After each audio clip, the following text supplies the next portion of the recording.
Bhajeta should worship Ramam, Lord Ramachandra, Manuja Akritim, appearing as a human being, Harim, the Supreme Personality of Godhead, Yaha, who, Uttaran, of northern India, Anayat, brought back, Kosalan, the inhabitants of Kosal Desha, or Ayodhya, Divam, to the spiritual world, Vaikuntha, et. thus. Translation and purport by His Divine Grace, Srila Prabhupada Ki Jai. Therefore, whether one is a demigod or a demon, a man or a creature other than man, such as a beast or bird, everyone should worship Lord Ramachandra, the Supreme Personality of Godhead, who appears on this earth just like a human being. There is no need of great austerities or penances to worship the Lord, for he accepts even a small service offered by his devotee. Thus, he is satisfied, and as soon as he is satisfied, the devotee is successful. Indeed, Lord Sri Ramachandra brought all the devotees of Ayodhya back home, back to Godhead, or Vaikuntha. Purport. Lord Sri Ramachandra is so kind and merciful to his devotees that he is very easily satisfied by a little service rendered by anyone, human or not. This is the special advantage of worshipping Lord Ramachandra, and there is the same advantage in worshipping Lord Sri Chaitanya Mahaprabhu. Lord Krishna and Lord Ramachandra, in the manner of Kshatriyas, sometimes showed their mercy by killing asuras, but Lord Sri Chaitanya Mahaprabhu awarded love of God without difficulty, even to the asuras. All the incarnations of the Supreme Personality of Godhead, but especially Lord Ramachandra, Lord Krishna, and later Lord Sri Chaitanya Mahaprabhu, delivered many of the living entities present before them, indeed almost all of them. Sri Chaitanya Mahaprabhu is therefore represented in the six-armed form of Shad Puja Murti, which is a combination of Lord Ramachandra, Lord Krishna, and Lord Sri Chaitanya Mahaprabhu. The best purpose of human life can be fulfilled by worshipping the Shad Puja Murti, the form of the Lord with six arms, 2 arms of Ramachandra, 2 arms of Krishna, and 2 arms of Sri Chaitanya Mahaprabhu. Translation again. Therefore, whether one is a demigod or a demon, a man or a creature other than man, such as a beast or bird, everyone should worship Lord Ramachandra, the Supreme Personality of Godhead, who appears on this earth just like a human being. There is no need of great austerities or penances to worship the Lord, for he accepts even a small sacrifice offered by his devotee. Thus, he is satisfied, and as soon as he is satisfied, the devotee is successful. Indeed, Lord Sri Ramachandra brought all the devotees of Ayodhya back home, back to Godhead or Vaikuntha. Om Ajnanatirmirandasya Gyananjana Shalakaya Chakshurlunaminitam Yena Tasmai Shri Guruve Namaha. Jai Shri Krishna Chaitanya Prabhu Nityananda Shri Advaita Gadadhar Srivas Adi Gaura Bhaktavinda. Hare Krishna, Krishna Krishna, Hare Rama, Rama Rama, Hare Hare. Good morning, devotees. Hare Krishna. So, I'll try to speak something of this verse for your pleasure. So, in the word for word, there's something that really stood out to me. This word, sukritagyan. easily made grateful. So this is a quality of the Lord. He is easily made grateful, and therefore even the smallest effort by a jiva to please him easily makes him grateful, and therefore he can and will reciprocate. And of course, because he's the Supreme Personality of Godhead, his reciprocation knows no bounds. He can reciprocate any which way he wants. He can reciprocate despite any circumstances. And he can reciprocate in a very, very tiny way or an extremely massive way. It's up to him. But I think it's important to know that the Lord is easily made grateful. He is a person, and he's a perfect person who can be easily made grateful. And I think it's important for us to practice gratitude in Krishna consciousness. Bhakti Tirtha Maharaj would emphasize this very frequently. And as I try to practice more gratitude in my life, the more I can understand the power of it and the practicality of it. If we have no gratitude in our life, it's very difficult to experience joy, especially in this age of Kali. It's very, very dark, and the forces of negativity are so extremely powerful that we easily get overwhelmed by this negativity. But if we practice gratitude, it brings us to the light side. It brings us closer to the light. And we can actually experience joy on a regular basis by practicing gratitude. And it's such a fundamental aspect of spirituality and religion in general. Speaking for myself as devotees, we might think that principles of other religions, like when I think of gratitude, Christianity comes to mind, that it's a major principle in Christianity to practice gratitude. But then, of course, the fanatical aspect of my own false ego will chime in and say, yeah, but we're practicing to be a Vaishnava. We have the topmost philosophy, we have the topmost processes, et cetera, which is true. But also, gratitude is and should be practiced by Vaishnavas as well. It's such a basic principle, but it often gets overlooked, in my opinion, and at least in my experience, it's been greatly overlooked. And so, trying to constantly practice gratitude, I found to be very helpful. And of course, it's pleasing to the Lord because He is easily made grateful. And so, if we practice gratitude, thanking Him for simply waking up in the morning, to engage in service, to engage in chanting, that in of itself is extremely satisfying for Him. And in the verse, Lord Ramachandra specifically is referred to, and I remember there's in the pastime of Lord Ramachandra when they're building the bridge to Lanka to save Sita.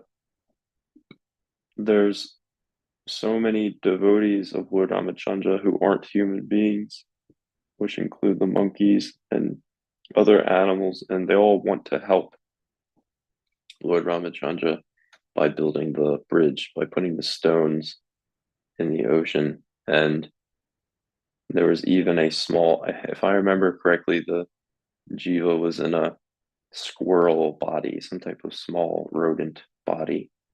And he was picking up pebbles and putting them into the ocean. Whereas Hanuman, with a gigantic, powerful body, was putting boulders into the ocean. But Lord Ramachandra, despite the apparent difference, in the squirrel putting little pebbles in the water versus Hanuman putting boulders and mountaintops into the water. Despite this apparent difference, there actually was no difference in the eyes of the Lord because he was grateful by the effort of both of them. So we may have limited powers in our body and our mind, but these are actually not impediments to pleasing Krishna. The smallest effort can please Krishna. And interestingly, the smallest effort internally, which others may not see, is pleasing to Krishna. And of course, Krishna knows because he's within your heart, he's within your body, he's within your mind. He knows the efforts that we make. And so, if we simply try to cultivate the desire to help, to serve, that in of itself is enough to please Krishna. And nobody outside of your body may know about it, may know about the efforts that you make. And that's okay because Krishna knows. So even the smallest effort doesn't go unnoticed. So Krishna is extremely merciful and he's full of love and he just wants us to love him and he wants to love us in a reciprocating relationship. And so I'll read, I have two verses to read. Other than that, I will go through the purport once more just to try to elaborate if possible. Lord Sri Ramachandra is so kind and merciful to his devotees that he is very easily satisfied by a little service rendered by anyone, human or not. Again, I reference the squirrel or the small animal. I don't remember exactly what body it was that the jiva was inhabiting, but they tried to throw pebbles into the ocean to assist Lord Ramachandra. This is the special advantage of worshipping Lord Ramachandra, and there is the same advantage in worshipping Lord Sri Chaitanya Mahaprabhu. So Prabhupada's pointing out that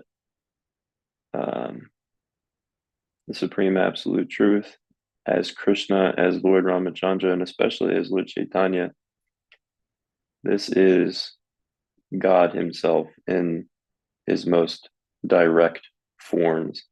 And there's a special advantage in worshiping such direct forms because he is extremely merciful and full of love.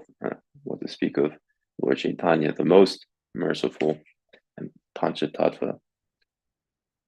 Lord Krishna and Lord Ramachandra, in the manner of Kshatriyas, sometimes showed their mercy by killing asuras, but Lord Sri Chaitanya Mahaprabhu awarded love of God without difficulty even to the asuras.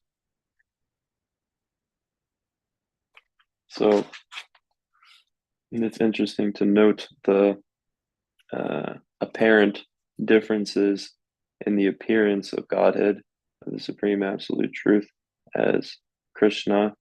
Well, Krishna is the top Krishna, and then you have Lord Ramachandra and Sri Chaitanya Mahaprabhu, all the same person, actually, just different forms, different moods, different missions, different modes of pleasure that he gets. But as Krishna and as Lord Ramachandra, he plays the role of a Kshatriya. And so for fun, he slays demons. And the demons actually get immense benefit by being slayed directly by Krishna. So they get liberation according to their desire. But then Sri Chaitanya Mahaprabhu, when he comes in contact with the demons, he awards them love of God. He doesn't slay them. We see this in the pastime of Nityananda Prabhu and Haridas Thakur preaching, going door to door, and they come across Jagai and Madai, and Jagai and Madai exhibit extreme violence in response to the offering of love of God. And Sri Chaitanya Mahaprabhu wanted to kill Jagai and Madai. He summoned his Sudarshan chakra to slay them. Similarly to how Krishna and Ramachandra slay the demons. However, Nityananda Prabhu reminded Sri Chaitanya about his actual mission and his desire that he does not slay the demons, but rather he gives them the love of God, which is unfathomable. It's inconceivable. So Sri Chaitanya Mahaprabhu is so incredibly merciful that it's inconceivable. I mean, Krishnadas Kaviraj explains this in Chaitanya Charitamrita that if you're a philosopher, if you're a great thinker, I challenge you to contemplate the mercy of Sri Chaitanya Mahaprabhu because it's inconceivable. You won't come to the end of it. You can't wrap your mind around it. You can't analyze it with your intelligence. It's too great. It's too inconceivable and unfathomable. So Sri Chaitanya Mahaprabhu is easily pleased. Lord Ramachandra is easily pleased by the smallest effort, and he is easily made grateful. So what to speak of Lord Chaitanya? The smallest effort that we can make is pleasing to him. And of course, the greater effort that we make, the greater he will also reciprocate. As Krishna explains in the Bhagavad Gita, he reciprocates accordingly to the amount of surrender. So, and of course, surrender takes great effort. So the greater effort that we make, the greater mercy that we make. However, all that being said, Mahaprabhu's mercy is so intense. All the incarnations of the Supreme Personality of Godhead, but especially Lord Ramachandra, Lord Krishna, and later Lord Sri Chaitanya Mahaprabhu, delivered many of the living entities present before them, indeed almost all of them. Sri Chaitanya Mahaprabhu is therefore represented in the six-armed form of Sad Puja Murti, which is a combination of Lord Ramachandra, Lord Krishna, and Lord Sri Chaitanya Mahaprabhu. So we see this in the Chaitanya Charitamrita, if I remember correctly. Sarvabhauma Bhattacharya is he's trying to instruct Mahaprabhu. He's trying to school him in philosophy, being the greatest scholar in India at the time. And Sri Chaitanya Mahaprabhu just listens and says nothing for days. And then Sarvabhauma Bhattacharya says, Prabhu, you haven't said anything. You know, I've been discoursing. I've been trying to teach you for days, and you've said nothing. And Mahaprabhu was like, "Yeah, it's kind of useless information, but I didn't want to be mean, so I'm just sitting here and listening to it." And then Mahaprabhu schools and teaches Sarvabhauma Bhattacharya and enlightens him, and actually brings him up to the level of bhakti. And in that pastime, if I remember correctly, Mahaprabhu exhibits his Shadbhuja Murti, the six-armed form, which includes Krishna, Ramachandra, and Mahaprabhu himself. So to finish the purport, Prabhupada says, the best purpose of human life can be fulfilled by worshipping the Shadbhuja Murti, the form of Lord Krishna, the form of the Lord with six arms, two arms of Ramachandra, two arms of Krishna, and two arms of Sri Chaitanya Mahaprabhu. So from this verse and this purport, we can see the intense, inconceivable love and mercy of the Lord, that he's easily made grateful. And we can see in his forms of Ramachandra, Krishna, and Sri Chaitanya that this mercy is most exhibited, I guess we could say. This this verse, or excuse me, this sentence in the translation, there is no need of great austerities or penances to worship the Lord, for he accepts even a small service offered by his devotee. When I was reading this, I was reminded of an experience at Mantra Lounge in Philadelphia. So I don't know who's listening right now, but yeah, we had a preaching center in Philadelphia and West Philly, and well, the ashram was in West Philly, and our preaching center was uh, Gerard Wood. Uh, yeah, Fishtown section of Philly. And when we wrapped up Mantra Lounge, the devotees decided to go elsewhere, and we had to close up everything. So we had a storefront to close up, a kitchen to close up, an ashram to close up. It was a huge ordeal. And many devotees had departed for other places towards the very end. But at the very end of it, we had rented a big box truck, a big U-Haul box truck, and we had a trailer. I put my SUV on the trailer, and we packed everything into the U-Haul box truck, and I drove from Philadelphia to Atlanta. And at the very end, it was me, Jiva Pandit, and Kala Sarup. We packed everything up into this box truck that was like packed to the gills. You couldn't fit, you could barely even close the door. It included my personal things, Mongol Ortiz, all the stuff like furniture and things in the ashram and books, lots and lots of Prabhupada's books. And it was this huge endeavor. And I remember when going to pick up the truck and the trailer to tow behind it, I had gone to a U-Haul place in Philly, and not everything was ready. Anybody who knows about towing something knows about the, what is it called? Wiring harness. There needs to be wires that connect the truck to the trailer so that the lights work. So first of all, it's safe, and second of all, it's legal to drive it. And when I was at the U-Haul place, they didn't have the proper wiring harness, and so I had to go to a auto parts store and buy a wiring harness and bring it back to them, and so they could set it up and hook it up to the trailer. And I was so freaking fried out by this point. I was so stressed out and tired, and yeah, I was just getting extremely easily agitated. It was a huge endeavor to begin with, and then all these small details just getting added onto it. And I was getting so frustrated at this point, but there was nothing I could do. I just had to go with it. I couldn't just drop it. I had to keep pushing on until the service was done. And I was getting so internally flustered. I was getting angry. I was sad. I was tired, hungry, everything you could think of. And I was getting so frustrated. And then I had a nice realization that helped me immensely.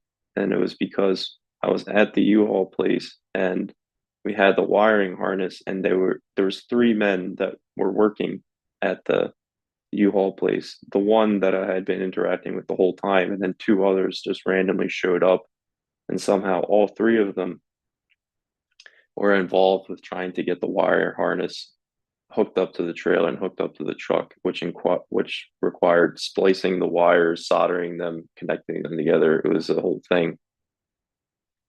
And I was so frustrated, and I had this nice realization while observing them that they are engaging in Mahaprabhu's service, that Mahaprabhu is so merciful that at the very end of the pastimes of Mantra Lounge, that even then he's engaging people in service, and they have no clue what they're doing.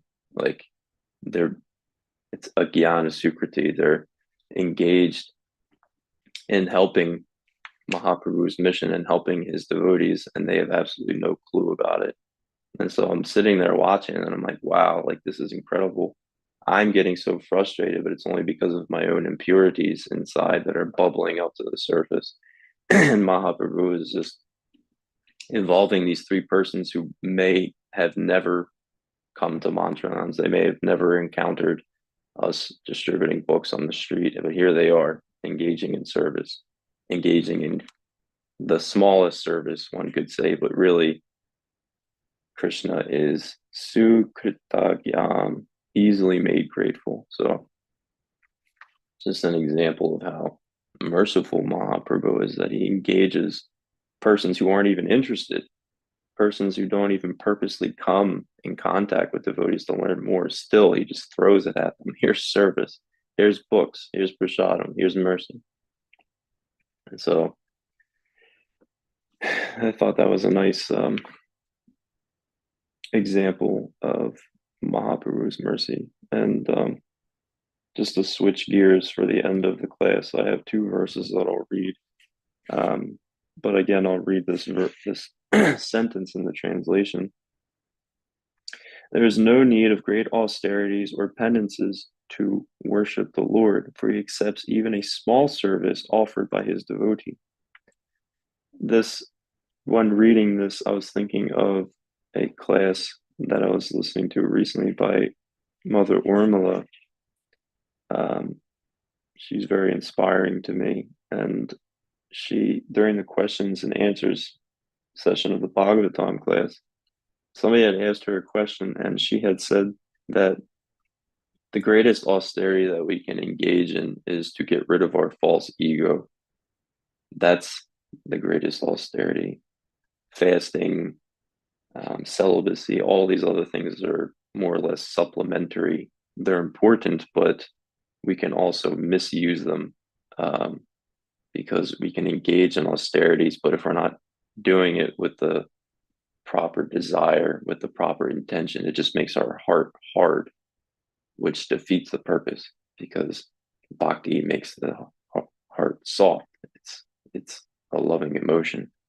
And so the greatest austerity that we can engage in as devotees is to diminish our false ego. And in fact, the austerities and penances that we engage in, that's actually what it's meant for. It's actually meant for us to come to terms with our baggage, come to terms with our shadow, and repent and ask for mercy to be saved and ask to engage in service. So our false ego can be transmutated, so it can be transformed into something of service to Krishna.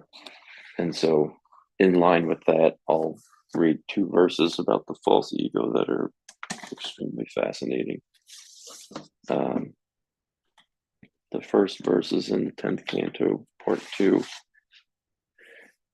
This is 10th canto, 20th chapter, the rainy season and autumn. The rainy season and autumn in Vrindavan. This is verse 19.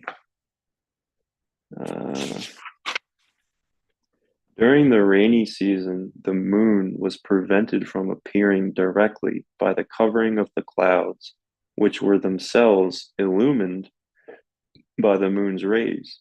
Similarly, the living being in material existence is prevented from appearing directly by the covering of the false ego, which is itself illumined by the consciousness of the pure soul.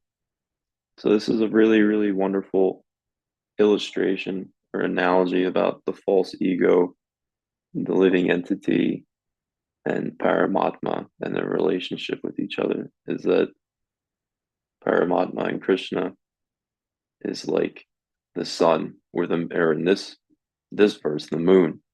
The false ego is a cloud which covers or obstructs the observer. The observer is the jiva. So you have the observer on one side, Paramatma on the other side, and in the middle, you have the clouds of the false ego, and they block our vision of Krishna. However, the false ego or the cloud is also illumined. It has some light. It has some what's the word? Some luster, because Krishna, as Paramatma, is behind it. It appears to be a living force because it's powered by Krishna, or in this analogy, the moon. So we can imagine looking up at the moon and there being a cloud covering it, but we can still kind of see maybe the outline of the moon, and even more apparent is that the cloud in of itself is bright. It's illuminated by the moon behind it. So I'll read the purport by Srila Prabhupada. The analogy given here is excellent. During the rainy season, we cannot see the moon in the sky because the moon is covered by clouds. These clouds, however, are radiant with the glow of the moon's own rays. Similarly, in our conditioned material existence, we cannot directly perceive the soul because our consciousness is covered by the false ego, which is the false identification with the material world and the material body. Yet it is the soul's own consciousness that illumines the false ego. As the Gita describes, the energy of the soul is consciousness. And when this consciousness manifests through the screen of false ego, it appears as dull material consciousness, in which there is no direct vision of the soul or God. In the material world, even the great philosophers ultimately resort to hazy ambiguities when speaking about the absolute truth, just as the cloudy sky manifests only in a dull and indirect way the iridescent light of the moon. In material life, our false ego is often enthusiastic, hopeful, and apparently aware of various material affairs, and such consciousness encourages us to push on in material existence. But in truth, we are merely experiencing the dull reflection of our original pure consciousness, which is Krishna consciousness, direct perception of the soul and God. Not realizing that the false ego merely hampers and dulls our real spiritual consciousness, which is fully enlightened and blissful, we mistakenly think that material consciousness is full of knowledge and happiness. This is comparable to thinking that the luminous clouds are lighting up the night sky, while in fact it is the moonshine that illumines the sky, and the clouds are merely dull and hamper the moonshine. The clouds appear luminous because they are filtering and impeding the brilliant rays of the moon. Similarly, at times, material consciousness appears pleasurable or enlightened because it is screening or filtering the original, blissful, and enlightened consciousness coming directly from the soul. If we can understand the ingenious analogy given in this verse, we can easily advance in Krishna consciousness. I find this very fascinating. And so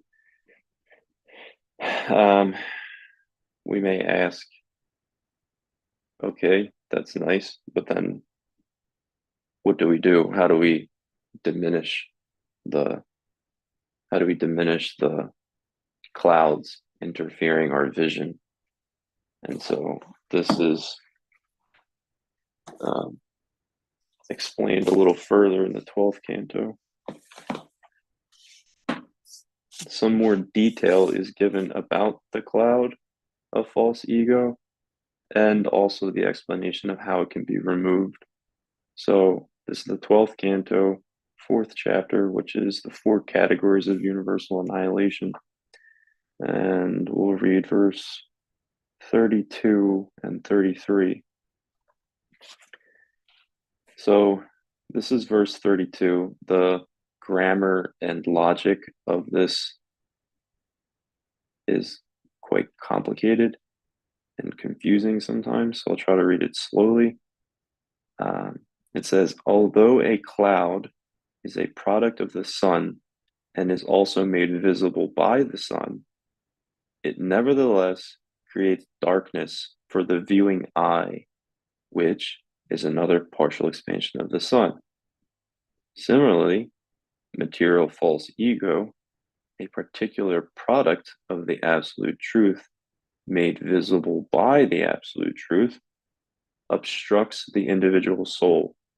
Another partial expansion of the absolute truth from realizing the absolute truth. So, in other words, everything emanates from the absolute truth, the cloud, and us, the jiva. So the false ego is actually generated by the power of Krishna, by the absolute truth, as are we existing because we're part and parcel of the absolute truth. And there's this obstruction between us is actually powered and a partial expansion of the absolute truth himself. So really, you can't escape the fact that everything and everyone is part of Krishna ultimately. So then moving on to verse 33, it says, when the cloud originally produced from the sun is torn apart, the eye can see the actual form of the sun. When the cloud originally produced from the sun, in other words, when the false ego originally produced by Krishna himself is torn apart, the eye, or the jiva, the consciousness of the jiva, can see the actual form of the sun, or Krishna. Similarly, when the spirit soul destroys his material covering of false ego by inquiring into the transcendental science, he regains his original spiritual awareness. Similarly, when the spirit soul destroys his material covering of false ego by inquiring into the transcendental science, he regains his original spiritual awareness. So the covering, the cloud that gets in between us and the sun, or us and Krishna, it can be destroyed by the will of Krishna. By Krishna's mercy, it can be destroyed, but that requires our effort. And it says very distinctly, this when the spirit soul destroys his material covering of false ego by inquiring into the transcendental science. So we have to make the effort. We have to beg for the mercy. And when Krishna is pleased, which is up to him, when that happens, and if that happens, he removes it. And he actually makes us aware of the cloud, even in of itself. So I'll read the purport. Just as the sun can burn away the clouds that prevent one from seeing it, the Supreme Lord, and he alone, can remove the false ego that prevents one from seeing him. There are some creatures, however, like owls, who are averse to seeing the sun. In the same way, those who are not interested in spiritual knowledge will never receive the privilege of seeing God. So basically, if we want to diminish and transmutate our false ego, if we want that cloud to disappear so we can see Krishna in ourselves and in others and in everything, it requires Krishna's mercy. But it also requires our effort to achieve that mercy. They go hand in hand. After all, it's a personal relationship. It's a personal, reciprocal relationship between the jiva and God. And so when we sincerely make that effort, when we sincerely have that desire, Krishna listens and Krishna is there. And so gradually he can make us aware of the false ego, and he can make us aware of its intricacies if he wants and if we want. And further than that, he can diminish it, he can transmute it, mutate it, he can make it disappear. So yeah, quite a subtle but very important aspect of advancing Krishna consciousness that I find particularly fascinating. But that's all I have for sharing. If anybody has any questions or comments, corrections, comments, QCC. Hare Krishna. Haribo. Is this Ajamil? Yes, it is. Haribo. Haribo. Jai Prabhu, thank you so much for a wonderful and sweet class. You hit on so many wonderful topics. And the examples are very nice, getting straight to the point of what we're trying to do here. in this bhakti movement. One thing, though, I would like you to speak on a little bit more is cultivating that attitude of gratitude. How do we practically incorporate that into our life, into our day to day? How do we? Can you give us some more examples of that? And I really enjoyed the story that you told in terms of really being able to look at the mercy that the Lord has given so many people, even if they don't know it. That was a very sweet story. So, if you could please speak a little bit more on cultivating that attitude of gratitude within our lives, I would really appreciate that. Hare Krishna. Cool. Thank you for the question. Honestly, I don't know. I'm still trying to figure that out myself.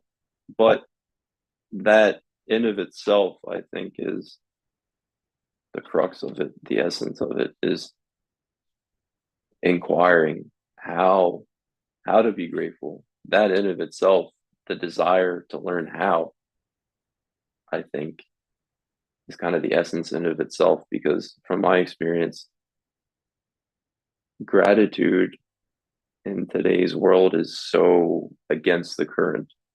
We're getting swept away from gratitude on a constant basis, sometimes faster, sometimes slower, but it's more or less constant. And so simply wanting to know, having the desire to cultivate that in of itself, I think is the essence of it. And then we can have a discussion like we are now, right? Because at least it brings it to the forefront that it's important. And then if we inquire about it, Krishna helps us here and there. Like, for example, one thing that I try to do is that I have a journal, and it's specifically set up where I write down what I'm grateful for that day. And then there's other things around it.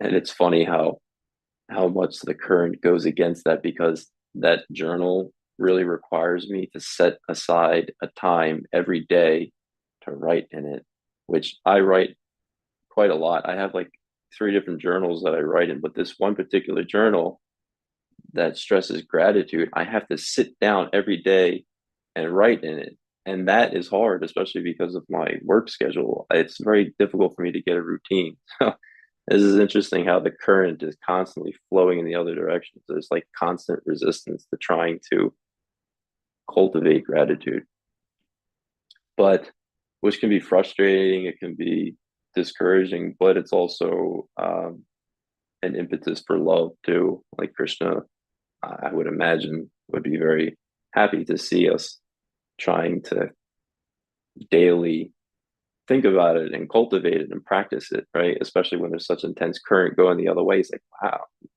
this person's really trying hard.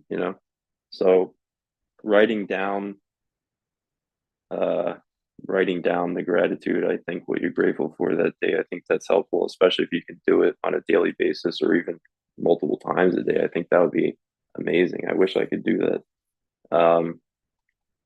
Another thing that I found helpful is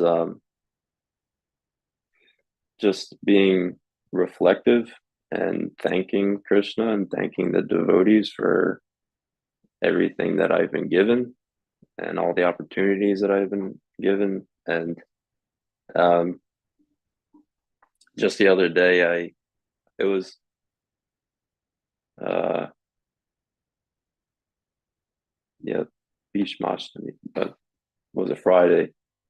I was just thinking about Bhishma Dev, and I was thinking about my own experience prior to Krishna consciousness and in Krishna consciousness, and I was just I repeatedly kept saying to myself, "Thank you for saving me. Thank you for saving me. Thank you for saving me." And that in of itself was so um, blissful. It was so nice just to say that to myself. Uh, so I don't know if that answers anything. I just kind of went in different directions, but I think the point is talking about it and trying to practice it in of itself is crucial. Hare Krishna. Thank you very much. I really appreciated that answer. Hare Krishna. Well, it's nice to see you and hear from you.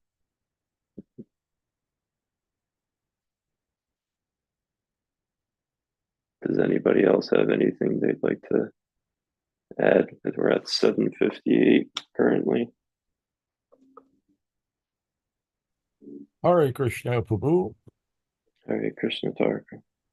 I want to thank you for a nice class. You have inspired all kinds of thought for me. I got so much going on between my ears, I don't know where to begin. With regards to easily satisfying the Supreme Lord, and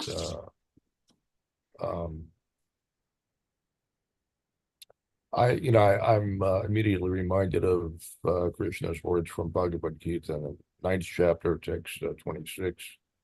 Of course, everyone knows, Patram Pushpam Balam Toyam, Yome Bhakti Prayachati, Daraham Bhakti Pahritam Mashnami Prayatatmanaha. If one offers me with love and devotion a leaf, a flower, fruit, or water, I will accept it. So, as simple as that, you don't require any particular qualification other than bhakti. You can offer the simplest items, and Krishna will happily accept that. So, and Srila Prabhupada has a bunch of things to say about that in the purport, but in that same vein, we had Advaitacharya's Parents' Day just the other day, so yesterday was it? Oh, and today, by the way, is the disappearance day of Ramanujacharya. So two of the acharyas out of the four Sampradaya acharyas, both disappeared one after the other, day apart. Anyway, so what else? Trying to gather my thoughts here. As I say, I've got all these things swarming around my head. Yeah, I'm thinking about Sri Advaitacharya. So he and speaking of Patram Pushpam Pulam Toyam, so he was trying to attract the Supreme Lord, looking at the plight of the fallen conditioned souls, the condition of the material world. He wanted Krishna himself to descend in order to try to mitigate the situation, and because he felt that no one else could do that, and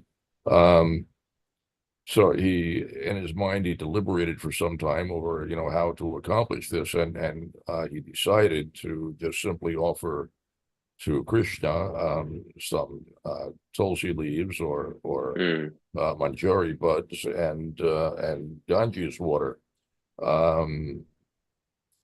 and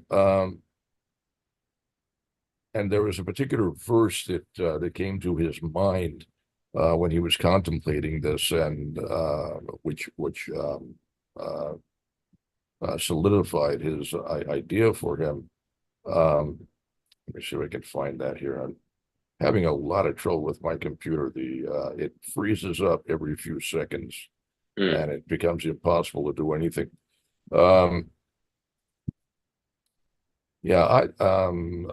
Third chapter of Adi Leela, starting in around text 104. So says, Sri Krishna, who is very affectionate towards his devotees, sells himself to a devotee who offers him merely a tulsi leaf and a palm full of water. And this is a verse from the Gautamiya Tantra. The following verse says, Advaitacharya considered the meaning of the verse in this way: not finding any way to repay the debt he owes to one who offers him a tulsi leaf and water, Lord Krishna thinks, there is no wealth in my possession that is equal to a tulsi leaf and water. Um, and goes on to say here, text 107, thus the Lord liquidates the debt by offering himself to the devotee. Considering in this way, Advaitacharya began worshiping the Lord. And in the purport here, Srila Prabhupada says, through devotional service, one can easily please Lord Krishna with a leaf of the tulsi plant and a little water. And he quotes Bhagavad Gita 9:26, Patram Pushpam Balam Toyam. Even the poorest of devotees in any part of the world can secure a small flower, fruit, or leaf and a little water. And if these offerings, and especially tulsi leaves and Ganges water, are offered to Krishna with devotion, he is very satisfied. It is said that Krishna is so much pleased by such devotional service that he offers himself to his devotee in exchange for it. Sri Advaitacharya knew this fact, and therefore he decided to call for the Supreme Personality of God to descend by worshiping the Lord with tulsi leaves and the water of the Ganges. Now, another thought that came to my mind, today's text makes reference to Shadbhuj, the six-handed form of the Lord, which is a particular manifestation of the Lord that I found very attractive in the beginning of my Krishna consciousness, and I somehow or other I haven't encountered the Shadbhuja form of the Lord very much over the years, although we have a painting in the temple room at Gita Nagari of that appearance, I do believe, but oh no, I'm sorry, that's a different one. That's the painting of Lord Chaitanya is revealing himself to Ramananda Roy to be both Krishna and Srimati Radharani. So Sadbhuja, interestingly, a deity of Sadbhuja was worshipped by Jagannath Das Babaji, and for a period of 10 years.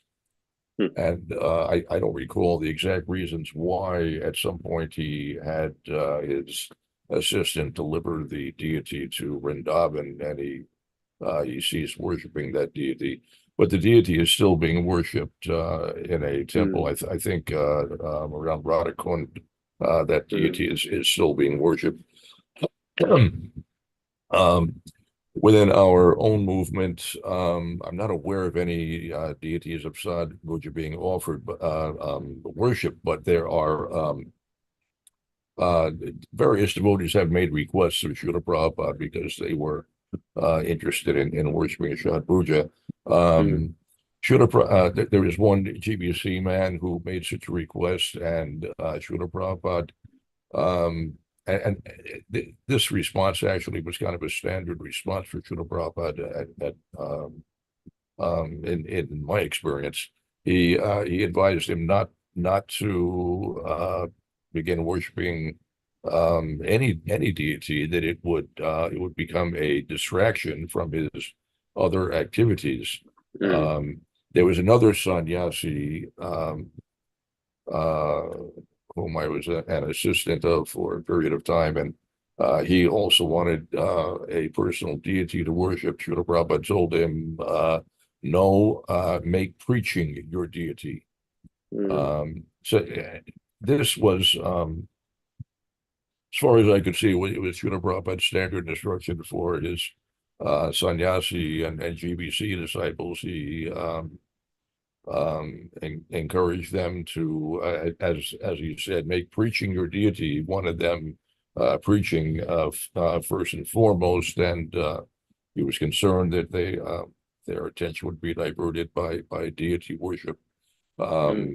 Nonetheless, many of Srila Prabhupada's sannyas disciples and GBC men at some point or other adopted deities and have integrated that worship into their daily activities.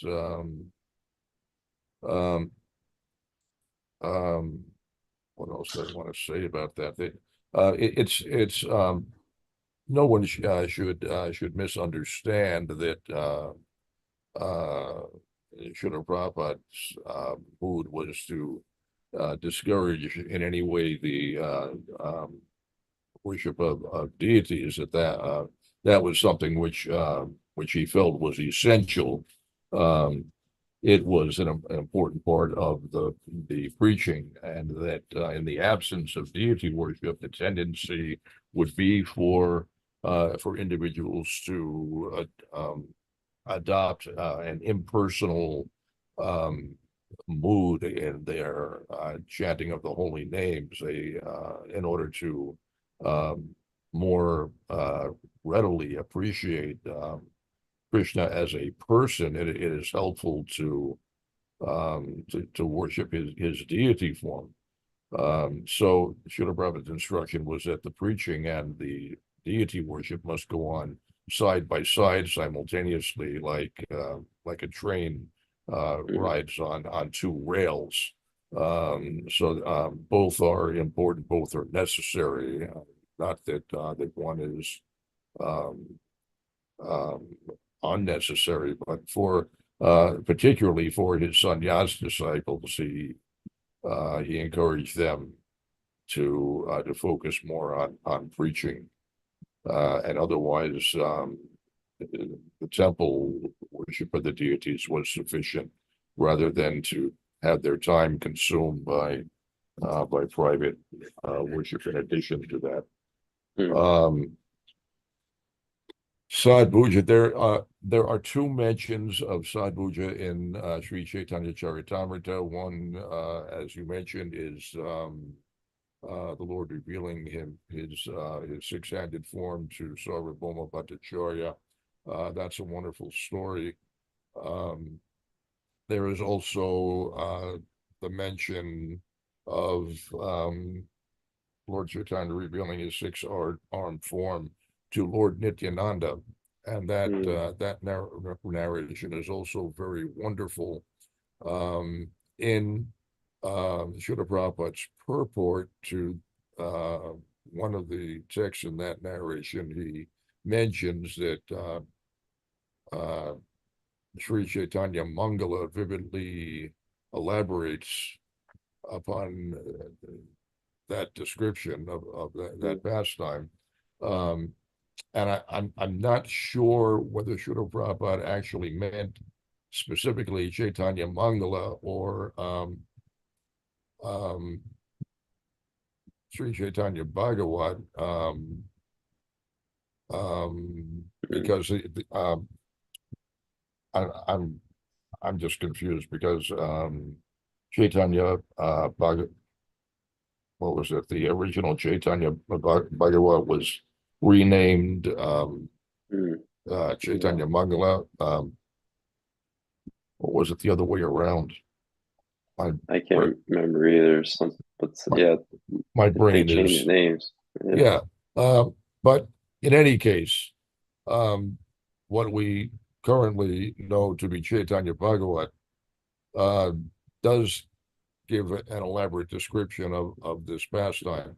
Both instances are elaborately described, more elaborately described than what you find in Chaitanya Charitamrita. Very, very wonderful description, and there is a wonderful boon, a blessing offered for those who hear that narration of the six-armed form displayed before Lord Nityananda. And if we had a lot of time, I'd love to read that for everyone, but we're already at what, 12 or 13, so I should probably shut up. And I thank you again for a nice and engaging and thought inspiring class. Hare Krishna. Very well, Guru. thank you for your comments and additions. To respond to Gauri Krishna, I posted in the chat the verses you were asking about with the false ego, Srimad Bhagavatam 12, 4, 32, and 33. Oh, yep, hands up, I see. 10, 20, 19, yeah. Okay. Thank you, everyone, for your participation. I hope I was of service to you today. I hope your day is full of miracles. Hare Krishna. Hare. Yeah, Hare Krishna. Hare.